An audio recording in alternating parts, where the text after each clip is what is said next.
A portion of today's video was sponsored by headphones.com. More about them in a second.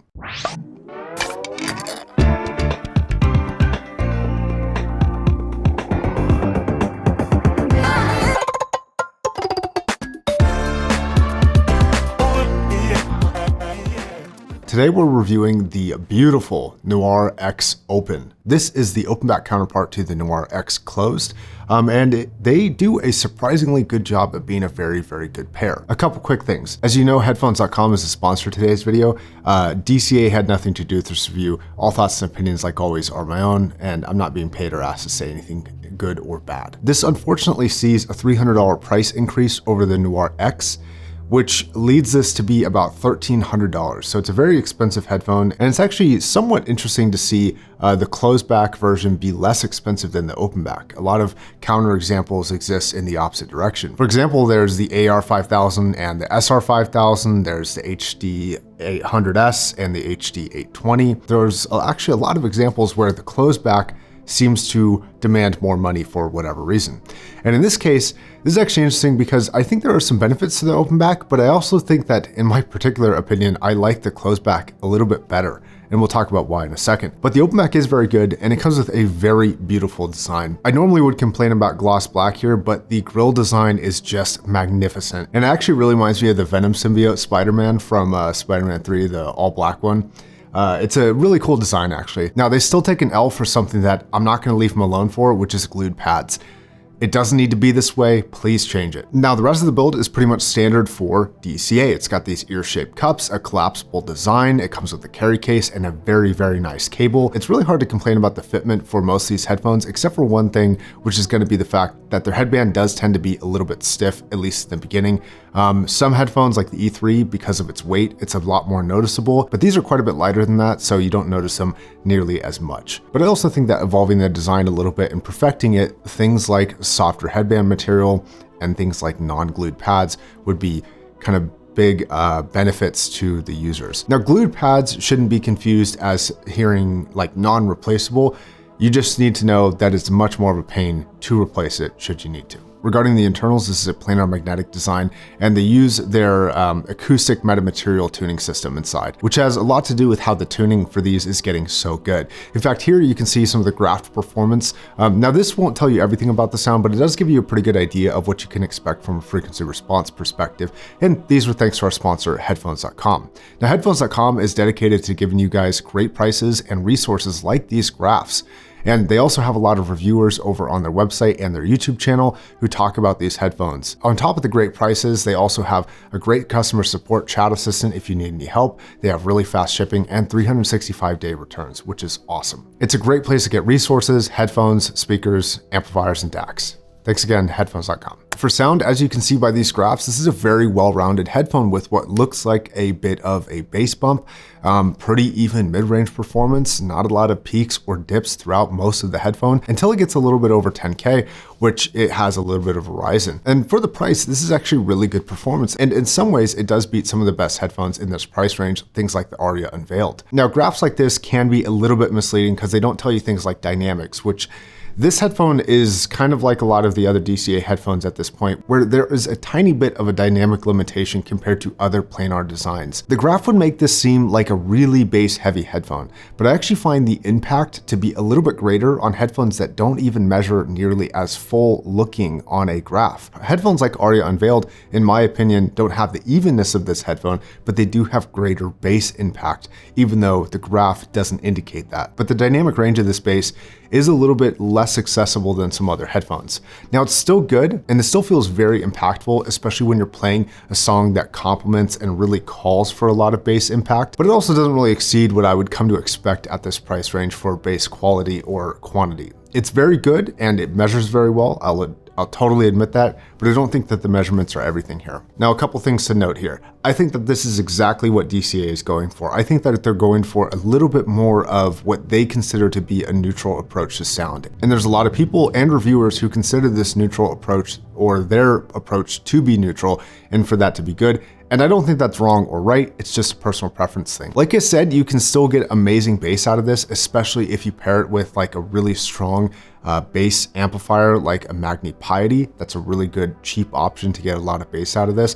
or you could of course just use EQ. But honestly, I think the easier and cheaper option for bass for this, and part of the reason why I like it a little bit more, is I think the Aeon Closed does just a better job at producing bass. It's just a little bit thumpier and rounder and harder hitting in more categories, and it feels a little bit more dynamic, but it does come with some costs like treble response. The treble on the Aeon X Closed is a little bit stronger, maybe even too strong for some. Now the Open fixes that treble issue almost entirely. And occasionally on the closed version, you'll run into some S&T sounds that sound a little bit harsh or a little bit too like sibilant, like they'll come across and they'll just kind of bite you a little bit.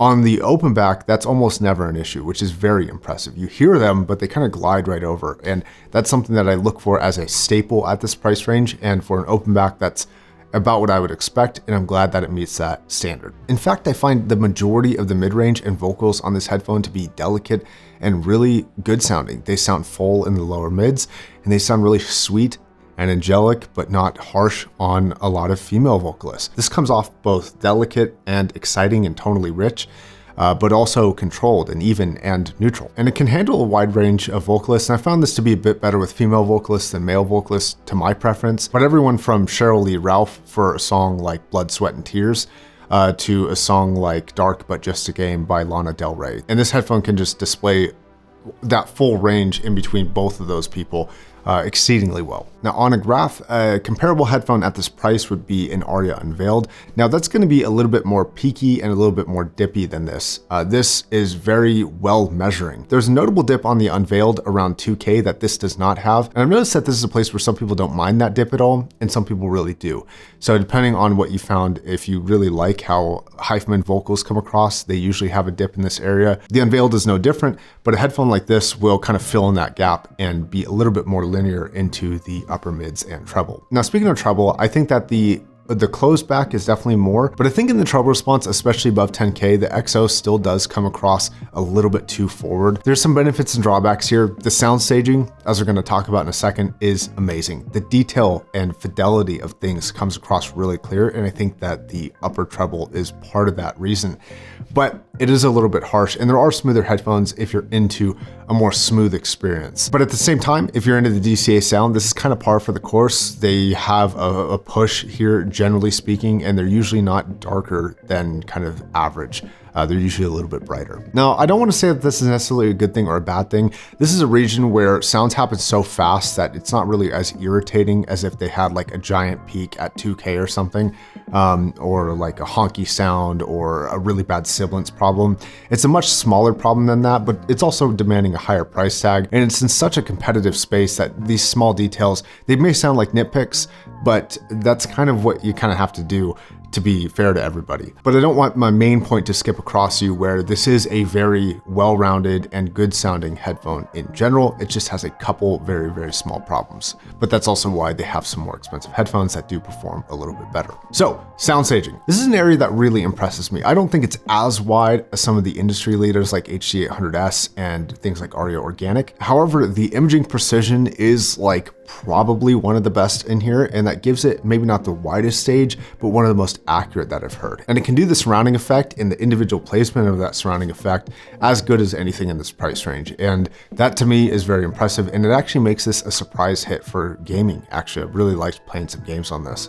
It was quite a bit of fun, especially with a tiny bit of a bass boost. And actually the upper treble being a little bit more forward, I think really benefited with those small little tiny little ticks and tings in the background, and the imaging precision just made it awesome for picking directionality with extreme precision. So it's excellent for imaging, pretty good for sound staging, and I think that leads me to my overall conclusion, which is that this is a great headphone. There's a couple small mistakes like the glued pads, and if they just fixed it, it would be a solved problem at this point, and they wouldn't have to hear about it. The graph performance is honestly excellent. It's one of the best measuring headphones at this price range, and auditorily and subjectively, I think this is a really well-performing headphone if you're into a neutral take for your tonality and for your frequency response and delivery. This is a very even across the board, no real dips in performance type of headphone. It's a overall like 8 or 9 out of 10, and it really doesn't have any real low points. So it's a pretty excellent performer. Now, to be completely transparent, this wouldn't be my first pick, but there's a lot of people who prefer a bit more neutral take than I do. And I think for you people, this is going to be right up your alley. All right, guys, if you want to support this channel, check out the sponsors down below. I really do appreciate it, and I'm sure they do as well. If you're curious, there are links to both these headphones that we talked about today, actually all three of them that we talked about today. And those links are going to be in the description down below. Until the next video, I'd love to see some comments in the comment section about what you think about this headphone and your experience with it, because I know a lot of you have heard these at shows. So I'd love to hear your takes down in the comments. Talk to you guys then. See ya.